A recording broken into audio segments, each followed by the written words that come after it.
வணக்கம் நண்பர்களே. இந்த வீடியோவில் இந்தியாவோட மிகவும் முக்கியமான மன்னர்களின் ஒருவரை பற்றி தான் பார்க்க போகிறோம். இந்தியாவோட வரலாற்றில் பல மன்னர்களின் வீரம் கலந்திருக்கு. நம்ம நாட்டின் பெருமைகளுக்கு நம்முடைய பண்டைய மன்னர்களோட வீரமும் கொடையும் முக்கிய காரணமாகும். இந்தியாவை பல வம்சத்தை சேர்ந்த மன்னர்கள் ஆண்டாங்க. ஒவ்வொரு வம்சத்தை சேர்ந்த மன்னரும் ஒவ்வொரு விதத்தில் தனித்துவத்துடன் விளங்கினாங்க. இந்திய வரலாற்றின் மிகவும் முக்கியமான மன்னர்களில் ஒருத்தங்க தான் பிருத்விராஜ் சௌகன்கிறவர். டெல்லி சிம்மாசனத்தை அலங்கரித்த சௌகான் வம்சத்தின் கடைசி ஆட்சியாளராக இருந்த இந்திய வரலாற்றின் வீரமிக்க வீரர்களில் ஒருவர் தான் பிருத்விராஜ் சௌகன். இந்திய வரலாற்றில் இவரது காலகட்டத்தில் தான் ஒரு முக்கியமான வெளிநாட்டு படையெடுப்புகளும் நுழைஞ்சுது. அவரது வீரம் நிறைஞ்ச போர் எதிரிகளுக்கு சவால் விடுத்து தேசத்தையும் அதனோட கௌரவத்தையும் நிலைநிறுத்துச்சு. இந்த வீடியோவில் பிருத்விராஜ் சௌகன் பற்றிய சில அற்புத தகவலத்தை பார்க்க போகிறோம். பிருத்விராஜ் சௌகன் 1168 அஜ்மீர் இளவரசராக பிறந்தார். இவரது தந்தை சோமேஸ்வர் சௌகன்கிறவர். மிக இளம் வயதிலேயே பிருத்விராஜ் சௌகன் தன்னோட வீரத்தையும் புத்தி கூர்மையும் போர்களில் நிரூபித்தார். பல கடினமான போர்க்கலைகளில் சிறிய வயசுலேயே கற்றுத்தேர்ந்தார். ஒளியின் உதவியோட குறி வைத்து இலக்க துல்லியமாக தாக்கும் மிக அரிதான கலையை அவர் கற்றுத்தேர்ந்தார். இவரை கலியுக அர்ஜுனனே சொல்லலாம். 1179 ஆண்டு அவரோட தந்தை ஒரு போரில் இறந்துட்டார். பிருத்விராஜ் சௌகனோட தாத்தா அங்கோ அந்த இளம் வீரரின் திறன்களை நன்கு அறிந்திருந்தார். அதனால் அவரை டெல்லி ராஜ்யத்தின் சிம்மாசனத்தில் வாரிசாக அறிவித்தார். இவ்வாறு அவர் 13 வயதிலேயே சிம்மாசனத்தில் ஏறினார். பிருத்விராஜ் சௌகன் எந்த ஆயுதத்தையும் பயன்படுத்தாமல் தனியாக ஒரு சிங்கத்தை கொன்றதா சொல்லப்படுது. டெல்லி சிம்மாசனத்தில் ஏறிய பிறகு பிருத்விராஜ் சௌகன் அங்கே கிலா ராய் பித்தோராவை கட்டினார். பிருத்விராஜ் சௌகனின் முழு வாழ்க்கையும் வீரம், துணிச்சல் மற்றும் தைரியம் நிறைந்ததாக இருந்துச்சு.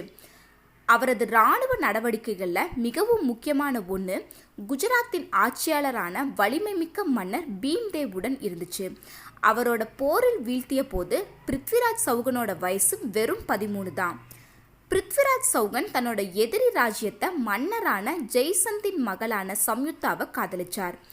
ஜெய்சந்த் தன்னோட மகளுக்கு மணமகனை தேர்ந்தெடுக்கும் சுயம்வர விழாவிற்கு ஏற்பாடு செஞ்சார். சுயம்வர மண்டபத்திற்குள் காட்டு தீ போல நுழைஞ்ச பிருத்விராஜ் சௌகனை கண்ணிமைக்கும் நேரத்தில் அங்கிருந்த இளவரசர்களுக்கு முன்னிலையில் இளவரசியை கடத்தி சென்றிருக்கார்.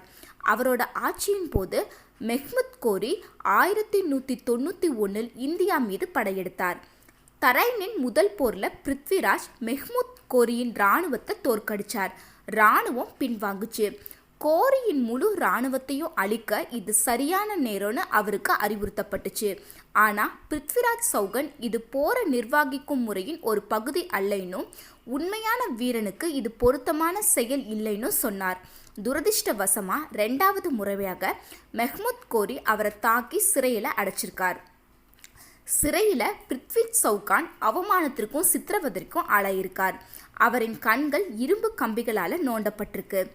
தனது வில்வித்த திறன்களை நிரூபிக்க தனக்கு வாய்ப்பு வழங்கப்பட வேண்டும்னு அவர் வலியுறுத்தியிருக்கார்.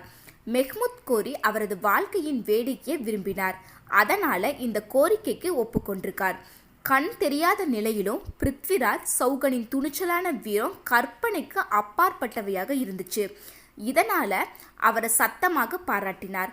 கோரியின் குரலை கேட்டதும் அந்த திசையை நோக்கி அம்பை எய்தார். அவரின் குறி தவறாம கோரியின் உயிரை பறிச்சுது. அவர் தேர்ச்சி பெற்ற அரிய கலை சமஸ்கிருதத்தில் சப்தேபிப்பான்னு மெஹ்முத் கோரி கொல்லப்பட்டதை தொடர்ந்து எதிரிகளோட கைகளில் மரணத்தை தடுக்க பிருத்விராஜும் அவரோட நண்பர் சன் பர்தாயும் மெஹ்முத் கோரியின் நீதிமன்றத்தில் ஒருவருக்கொருவர் குத்தி கொண்டு 1192 இறந்திருக்காங்க. அவரோட மரணத்திற்கு முன்னாடி அவரோட நண்பர் சன் பர்தாயும் ஒரு காவியத்தை இயற்றியிருக்கார். பிருத்விராஜ் ரசோங்கிற தலைப்பில் பிருத்விராஜ் சௌகனோட நினைவாக ஒரு கவிதையை எழுதியிருக்காருங்கிறதும் குறிப்பிடத்தக்கது. இந்த வீடியோ உங்களுக்கு பிடிச்சிருந்தா லைக் பண்ணுங்கள், ஷேர் பண்ணுங்கள், முடிஞ்சால் கமெண்ட் பண்ணுங்கள்.